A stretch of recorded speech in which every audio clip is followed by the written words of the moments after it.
Hello everyone, welcome to the video and I hope you all are in the pink of your health. So guys, today we are gonna discuss about criteria. There are some things that you should remember while preparing your task 1 so that you can get a good score. So basically, as earlier explained, there are 4 criterias of marking in our writing task. Uh, there are 4 things that an examiner looks for in the writing checking criteria. They are task achievement, grammatical range and accuracy, coherence, cohesion and lexical resources. So these 4 things are essential for writing a very good writing task. So in this video I will explain how to write a task keeping in mind all these things. First of all, I will give you a model answer about a writing task 1, bar graph. Today we are gonna do a bar graph in which there will be a lot of data, and I will tell you the technique which you should use to write a lot of data in just 150 words, because there is a limit of 150 words in our writing task 1. So I will show you the trick that you can use in order to write excess data in just 150 words. Okay, so in this video, first of all I will provide you with a model answer that will be about a bar graph, and afterwards I will explain you all the things of that writing model answer, and we will score that answer also, that how much the score is of how much score is the task 1 eligible of. So starting our video, so first of all, the task which is the table below shows the estimated oil capacity of 6 countries in millions of barrels per day from 1990 to 2010.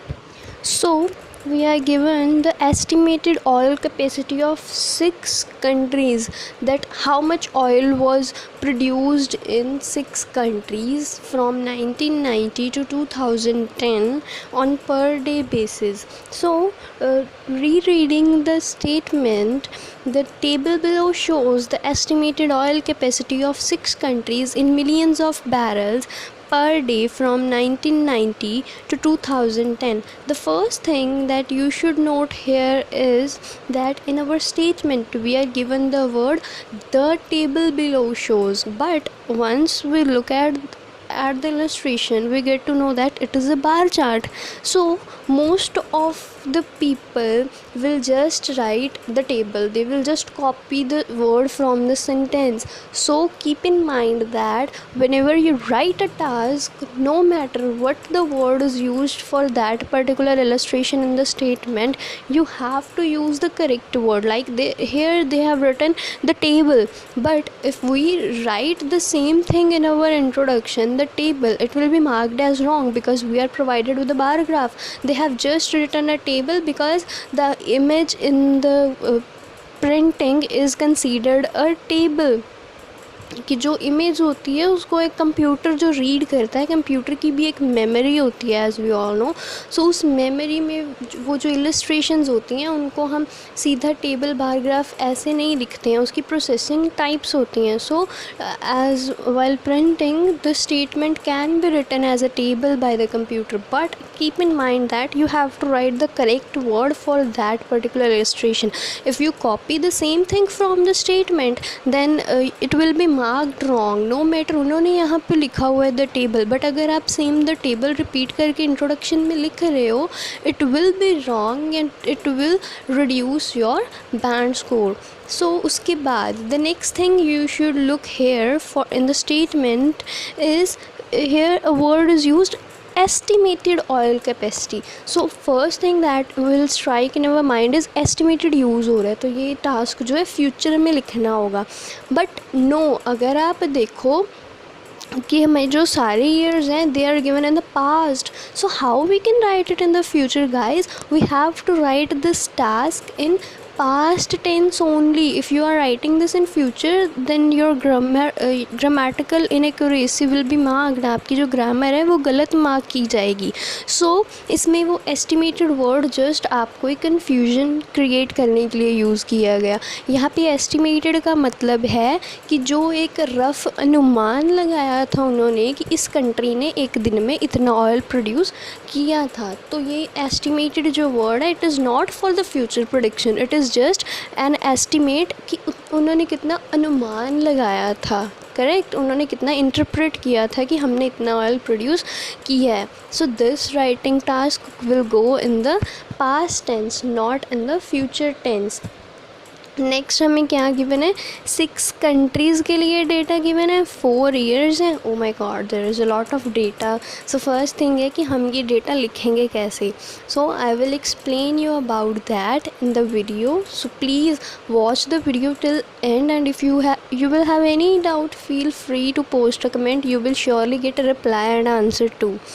Now coming to our introduction.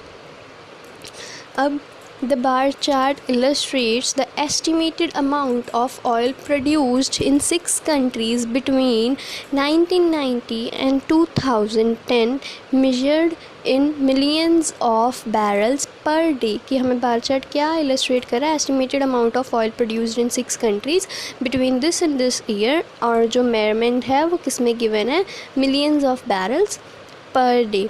उसके बाद now next thing is the overall, and I would like to clear a doubt that is mostly common among all the people who are preparing for the IELTS test, that if we have write to overall before body paragraph 1 or at the last. So guys, first thing that you should clear about overall is that in task 1 we have to write an overall, and in task 2 we have to write a conclusion. The overall means the extract of your content, means the different thing of your content. आपके जो content में सबसे different thing है उसको हम अलग से mention करते हैं. like अगर कोई comparison बना रहे हो, आप कुछ बता रहे हो, great fall आया था, कुछ भी ऐसी जो डिफरेंट थिंग है उसको आप ओवरऑल में मेंशन करते हो. And the conclusion stands for the reclaiming of your ideas. हम कंक्लूजन में अपने जो आइडियाज़ हैं उनको दोबारा रैप अप करते हैं. हमारा जो कंक्लूजन होता है it fully relates to our ideas, but our overall can never match with other content, because overall needs to have some different content जो होता है ओवरऑल का वो थोड़ा सा डिफरेंट होता है हमारी रिपोर्ट से. So the conclusion should be at the last, because वो हमारे आइडियाज़ को एक प्रिसाइज, एक ब्रीफ लैंग्वेज में थोड़े से वर्ड्स में बताता है. तो कंक्लूजन तो हमारा लास्ट पे रहेगा, but overall as I told you is a different thing of our content. तो उस पर कोई एक हार्ड एंड फास्ट रूल नहीं है कि you have to mention it before BP1 और after BP2. It is your wish. You can write an overall after writing the introduction और even after completing your body paragraph 2. But the thing you should keep in mind that is that the overall should never match with your body paragraph 1 और body paragraph 2. ये नहीं है कि जो detailing आप BP1 की first line में लिख रहे हो वो आप लास्ट पे जो ओवरऑल लिख रहे हो उसमें भी डाल रहे हो. So it will be just a repetition, and in IELTS we have not to repeat anything. We have to write variations. Now coming to the overall of our this illustration, overall oil production capacity tended to increase during this 20-year period. यहाँ पे हमने लिखा है 20-year period, उसमें एक hyphen डाला हुआ है. It means this is a one word. तो यहाँ पे 20-year period होगा, 20 years period नहीं होगा, because 20 year is a collocation. Collocation means जब हम दो अलग अलग वर्ड्स को ज्वाइन करके एक नया वर्ड बनाते हैं. So here 20 year is a collocation, तो वो 20 years नहीं लिखा जाएगा, it will be written as 20-year period. The figures for Saudi Arabia were significantly higher than in other countries, while the production was lowest in Qatar. Next, our body paragraph 1. From 1990 to 2010, there was a significant increase in oil production in Saudi Arabia. In 1990, just over 8 million barrels per day were produced, and this rose steadily, reaching a peak of over 14 million barrels per day in 2010. In contrast, the smallest producer was Qatar. Remained Despite a slight increase in 2000, production in Qatar remained relatively stable at less than 1 million barrels per day. The other countries saw a slight increase in the oil production over the period. The estimated figure for Iran in 1990 was over 3 million barrels per day, compared with around 2 million barrels in other three countries. Although production did not increase in 2000 in the UAE, the amount of oil produced peaked in 2010 in Iran at over 4 million barrels and at almost 4 million barrels in Iraq, Kuwait and the UAE. So now most of you will comment that इसमें तो आपने दो body paragraph बनाए ही नहीं है, आपने सारा data एक बॉडी पैराग्राफ में लिख दिया है. So guys, there is no rule कि आपने टास्क 1 में 2 बॉडी पैराग्राफ ही बनाने हैं. It is your wish. हमारी एक इंट्रोडक्शन होगी, सेकंड हमारा ओवरऑल हो गया, थर्ड हमारा बॉडी पैराग्राफ है.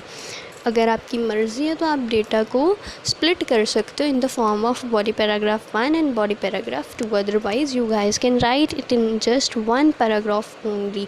देयर इज़ नो ऑब्लिगेशन कि आपने 2 अलग अलग बॉडी पैराग्राफ्स ही बनाने हैं. They can be merged in 1 single paragraph also. So this was the model answer. इसमें हमने सारी कंट्रीज़ का डेटा बता दिया है. But the thing you should notice here is कि हमने जब कंट्रीज़ का डेटा बताया है तो वो एक सीरीज़ में चल रहा है. So this is called the flow of your writing which is marked under the coherence and cohesion. कभी भी ये नहीं आप करोगे कि आपकी एक कंट्री का डेटा आधा स्टार्टिंग में आपके बॉडी पैराग्राफ के और आधा rest of the data is written in the last of the body paragraph. It will not be the proper flow of your writing and your band score will reduce in this case. So always make sure कि आपका जो data है वो properly एक flow में है, एक उसका स्ट्रक्चर है. It is not in a chaotic manner. Clumsy नहीं होनी चाहिए आपकी report. So now turning towards the things that are different in this writing.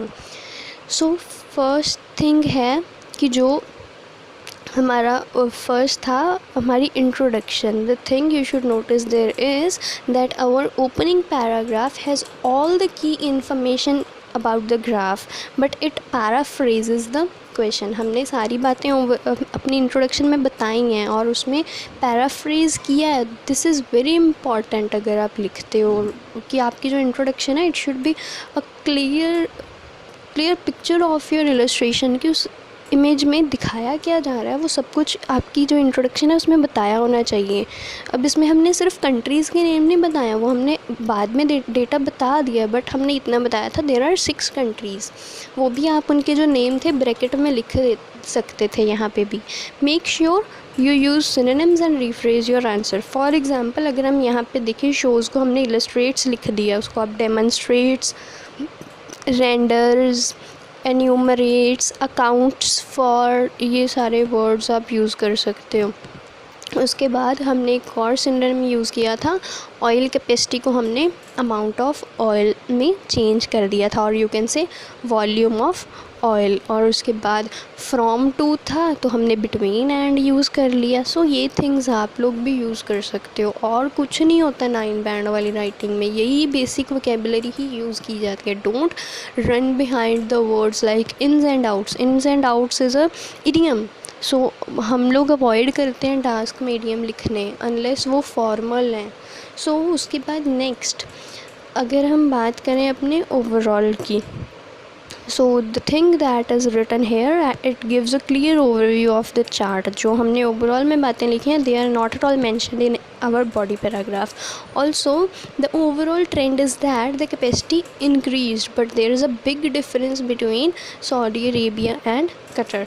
This paragraph demonstrates excellent knowledge of the required grammar and vocabulary. इसमें हमने सब कुछ बताया है, like tended to increase, ये भी एक ग्रामेटिकल वेरिएशन है. This is also complex writing. उसके बाद कॉलोकेशन यूज़ की थी जो आपको बताया था मैंने, 20 ईयर पीरियड. ऐसे ही आप लोग यूज़ कर सकते हो. और डिकेड लिखते हो ना, उसको 10 ईयर पीरियड ऐसे यूज़ कर सकते हो. And next thing, significantly higher than, comparison use किया था, that too with the help of adjective and adverbs. Adjectives होते हैं जो नाउन्स के साथ लगते हैं, और एडवर्ब्स जो होते हैं वो हमारे वर्ब्स की खासियत बताते हैं. यहाँ पे हमने बताया था सिग्निफिकेंटली हायर है, वो मतलब बहुत ज़्यादा हायर है. सीधा हायर दैन भी आप लिख सकते थे, बट यहाँ पे जो सिग्निफिकेंटली है, it has illuminated our grammatical range. तो ऐसे ही आप लोग भी यूज़ कर सकते हो ये चीज़ें कम्प्लेक्स राइटिंग में. उसके बाद next, turning towards our content. जो हमने बॉडी पैराग्राफ लिखा है, it goes into detail about 2 most significant countries at the starting.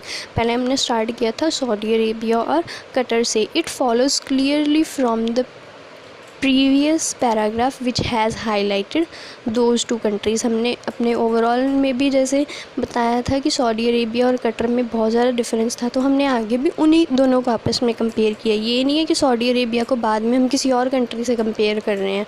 All the key vocabulary to describe movement is correctly used. Significant increase.